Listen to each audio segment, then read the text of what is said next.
Baiklah, tadi topik kita adalah soal keabsahan zuriyah. Nah, ini belakangan menjadi perbincangan publik. Ada kontroversi soal keabsahan zuriyah atau keturunan Nabi Muhammad SAW di tanah air. Ada kemudian yang menggugat bahwa keturunan atau zuriyah yang ada di tanah air ini terputus nasabnya. Kiai. Nah, sebenarnya ada apa? Apa masalah sebetulnya dengan zuriyah yang ada di Indonesia ini, Kiai? Jadi kalau kita membahas tentang zuriyah Nabi, itu yang pertama harus kita yakini dulu Mbak Eva ya, bahwa zuriyah Rasulullah Shallallahu Alaihi Wasallam itu memiliki kedudukan yang istimewa di hati setiap orang yang beriman. Menurut ulama ahli sunnah wal jamaah, anak Sayyidah Fatimah ini, Sayyidina Hasan dan Husain, itu disamakan dengan anak seandainya lahir dari putra Nabi yang laki.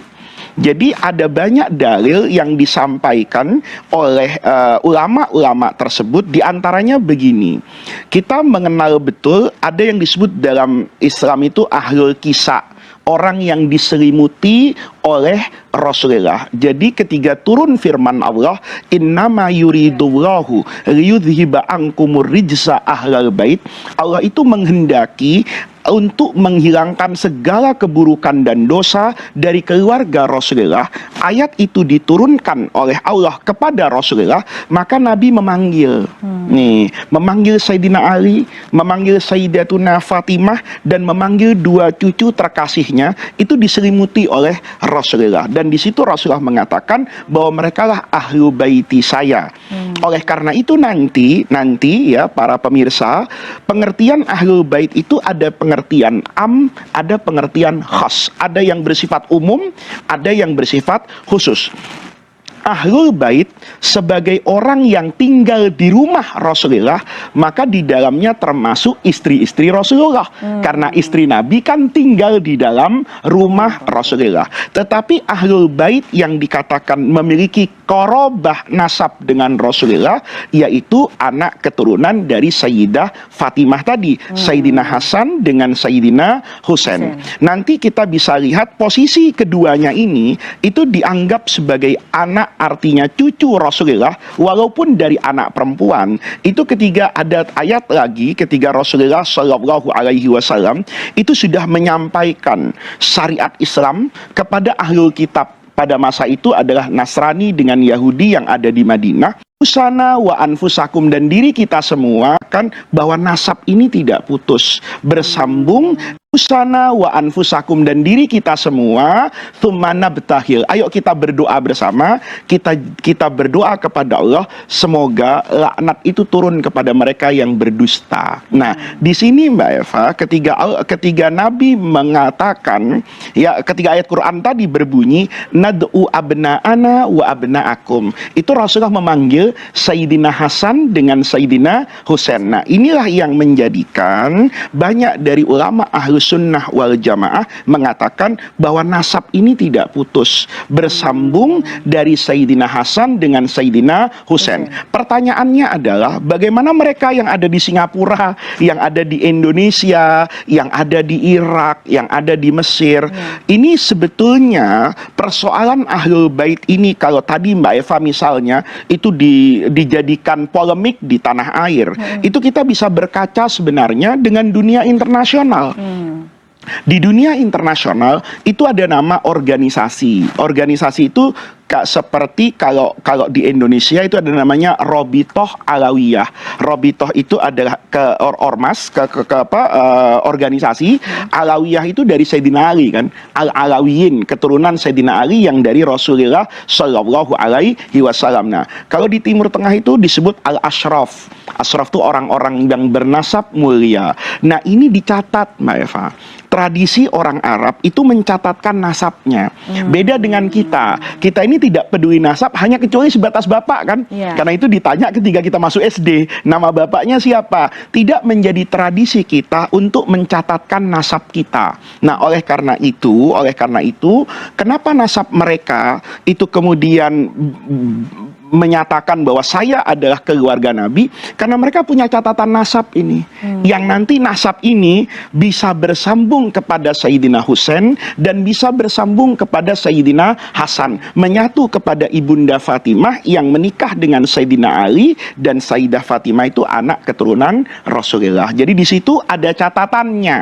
Nah, adapun nanti polemik apakah ini nasab itu sampai kepada Nabi atau tidak seperti yang ada hari ini, kalau saya membacanya secara sederhana Mbak Eva, saya lahir dari tradisi pesantren.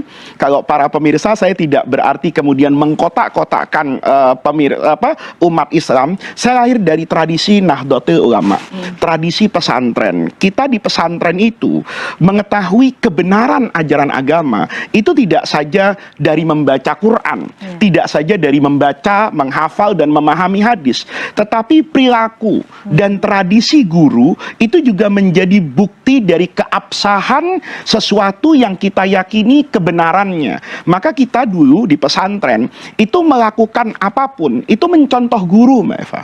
Karena apa? Karena yang namanya Al-Quran itu tafsirnya banyak. Belum tentu ketika saya membaca satu bagian tafsir itu adalah tafsir yang benar. Tetapi ketika dilakukan oleh guru saya yang pasti lebih mengerti dibanding saya, maka itu dijadikan satu keyakinan. Nah, oleh karena itu berkaitan dengan pertanyaan yang paling mendasar dari Mbak Eva, apakah nasab ini sah, benar, ya bisa dipertanggungjawabkan? Saya hanya melihat dari pengalaman saya berinteraksi dengan begitu banyak orang yang tidak saya ragukan kapabilitas keilmuannya dan integritas keagamaannya.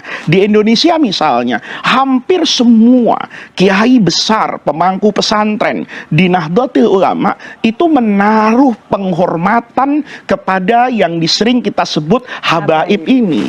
Itu kita hormati tanpa kita juga menutup mata. Ada perilaku satu dua orang. Ini kan kalau kita lihat perilaku yang namanya orang nakal itu di mana-mana kan ada, Mbak Eva. Ada ya, Kiai ya. Ada satu ajaran yang salah, ya, maka kita harus tahu betul nggak itu salah. Kalau itu memang salah dan itu yang kita pelajari dari guru kita, sampaikan. Maaf Habib ya, sependek pengetahuan saya dulu saya ngaji, guru saya itu bilangnya begini. Mohon maaf, betul. Selesaikan urusannya gitu loh. Kalau Anda tidak merasa mampu, ya ajak orang yang mampu kan. Artinya ketika ada seorang dokter spesialis, kan kemudian tidak serta-merta pasien itu bisa membantah dokter kan. Betul. Mungkin bisa cari second opinion dari sesama dokter tersebut. Alhamdulillah, salatan wassalaman ala rasulillah amma ba'du.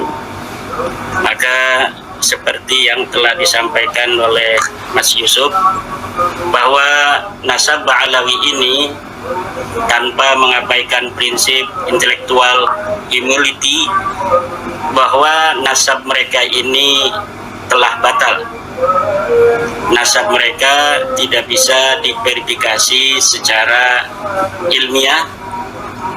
Pengakuan mereka tidak terverifikasi oleh kitab-kitab nasab yang sezaman atau yang mendekati dari masa hidup sosok yang mereka akui sebagai leluhur mereka, yaitu Ahmad bin Isa yang wafat 345 Hijriah, yang menurut mereka beliau mempunyai seorang anak bernama Ubaidillah yang tidak terverifikasi kitab-kitab nasab yang ada di abad ke-5, ke-6, ke-7, ke-8 dan ke-9, bahwa Ubaidillah ini sebagai anak Ahmad. Kemudian secara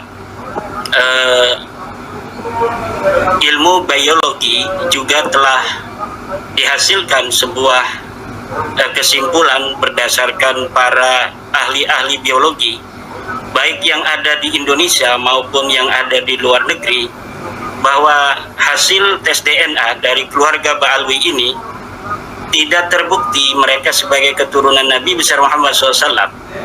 Jangankan sebagai keturunan Nabi besar Muhammad SAW, hasil tes DNA mereka yang berhaplogrup G kebanyakan ini bukan keturunan Nabi Ibrahim. Jadi jangankan mereka ini terbukti sebagai keturunan Nabi Muhammad, keturunan Nabi Ibrahim aja bukan. Karena dari mulai Nabi Ibrahim sampai sekarang, haplogrup itu haruslah sama antara haplogrupnya Nabi Ibrahim yang J sampai keturunan garis paternalnya yang saat ini ada, harus J semua. Sementara keluarga-keluarga Ismaili dan keluarga-keluarga Israili yang sekarang ini ada di dunia itu telah terverifikasi garis lurus mereka ini semuanya J1, J, haplogrupnya J. Tetapi Ba'alawi yang mengaku sebagai sama keturunan dari Nabi Ismail, yang kemudian di tengah ada di situ keluarga Sayyidina Ali yang merupakan menantu daripada Rasulullah Muhammad SAW, hasil haplogrupnya adalah G. Maka berdasarkan dua kesimpulan, yang pertama kesimpulan tesis, tidak ditemukannya data-data dokumen-dokumen dari keluarga Ba'alawi sebagai keturunan daripada Ahmad bin Isa, dan juga data-data kesimpulan yang konklusif dari ilmu biologi yang menyatakan bahwa mereka ini bukanlah keturunan Nabi Muhammad. Dalam hal ini adalah keturunan Sayyidina Ali, karena Nabi Muhammad itu terpotong oleh Sayyidatuna Fatimah yang perempuan, tetapi Allah mentakdirkan bahwa Nabi Muhammad mempunyai menantu yang sepupu beliau, sehingga haplogrupnya antara Nabi Muhammad dan menantunya yaitu Sayyidina Ali sama, yaitu sama-sama keturunan daripada Abdul Muthalib, yang garis lurus ke atasnya adalah keturunan dari Nabi Ibrahim. Jadi yang hari ini mengaku sebagai keturunan daripada Nabi Muhammad SAW garis laki dari Sayyidina Hasan maupun Sayyidina Husain, ini harus mempunyai haplogrup yang sama dengan Nabi Ibrahim, dengan Sayyidina Husain, dengan Sayyidina Ali gitu. Sementara para kabib-kabib ini, Ba'alawi dari Yaman juga dari Indonesia, dari Yaman itu sudah 180 orang yang tes DNA, yang bisa dicari di Papilitri DNA, atau dari penyedia jasa tes DNA yang bisa di open posting di internet, itu tidak terbukti, tidak ada dari Ba'alawi itu yang J1. Kemudian kalaulah pengakuan seorang yang miskin aja di rumah sakit memerlukan dokumen-dokumen, seorang yang mengaku miskin di rumah sakit itu harus ada akta kelahiran, harus ada KK, harus ada tanda tangan RT, tanda tangan RW. Masa iya orang yang mengaku syaraf keturunan Nabi Muhammad SAW, dia tidak mempunyai dokumen-dokumen yang dibutuhkan yang sesuai dengan pengakuannya. Maka sampai sekarang ini, yang telah saya katakan beberapa kesempatan yang lalu, bahwa saya telah mengirimkan surat terhadap Rabita Alawiyah mengenai kesimpulan saya mereka bukan keturunan Nabi besar Muhammad SAW ini, dan mereka tidak sampai saat ini tidak memberi jawaban, tidak memberikan klarifikasi data-data yang dibutuhkan. Adanya adalah framing-framing bahwa siapa yang tidak percaya kepada nasab daripada Ba'alawi ini sebagai turun Nabi adalah termasuk orang-orang yang menyakiti Nabi Muhammad SAW. Bagaimana orang yang membuka nasab mulia Rasulullah Muhammad SAW dari tukhala, dari orang-orang yang mengaku keturunan Nabi padahal terbukti bukan, itu disebut tidak akan mendapat syafaat. Seharusnya proposisi itu dilontarkan untuk orang-orang yang hari ini mengaku keturunan Nabi besar Muhammad SAW tanpa bukti-bukti dokumen, tanpa bukti-bukti data-data sejarah yang dibutuhkan. Di mana dalam metode ilmiah kan kita mengenal harus ada fakta, harus ada objektif, harus konsisten, harus sistematis. Ini nasab Ba'alawi yang hari ini terbangun itu sama sekali tidak berdasarkan fakta sejarah, fakta ilmiah, tidak objektif, karena pengakuan itu muncul dari keluarga mereka sendiri. Yang ketiga, tidak sistematis dan tidak konsisten. Kenapa tidak konsisten? Karena nasab mereka ini banyak berganti-ganti. Pertama, mereka mengaku Al-Kazimi, kemudian mengaku sebagai Al-Uraidi.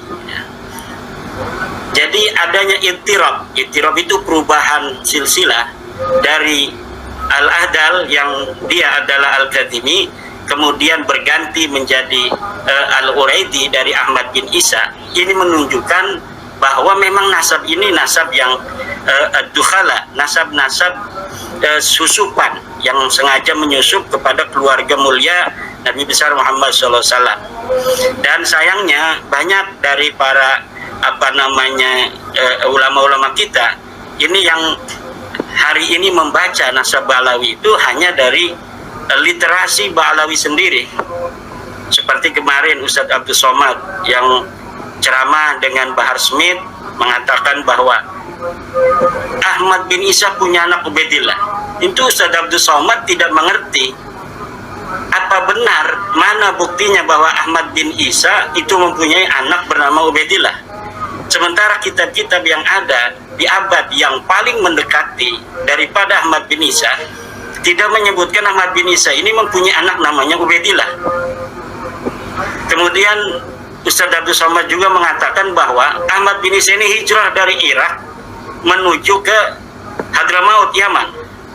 Ustadz Abdul Somad tidak tahu bahwa tidak ada satupun kitab-kitab sejarah yang mengatakan bahwa Ahmad bin Isa itu ada di Irak. Tidak ada.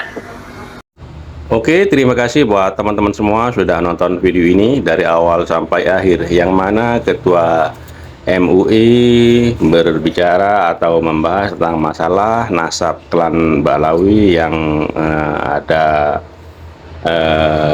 gugatan dari tesis Kiai Haji Imaduddin Usman Al-Bantani. Menurut MUI ini, jadi MUI ini meyakini karena dari ulama-ulama terdahulu sudah mengakui, maka intinya itu tetap si MUI ini mengakui. Tapi di sini Kiai Haji Imaduddin Usman Al-Bantani membantah, ya. Jadi walaupun Anda tetap terputus, jadi klan Ba'alawi ini terputus, tidak tersambung kepada Rasulullah SAW. Kiai Haji Imaduddin menerangkan panjang lebar tentang tesisnya, ya, tentang nasabnya klan Ba'alawi ini yang terputus gitu ya teman-teman.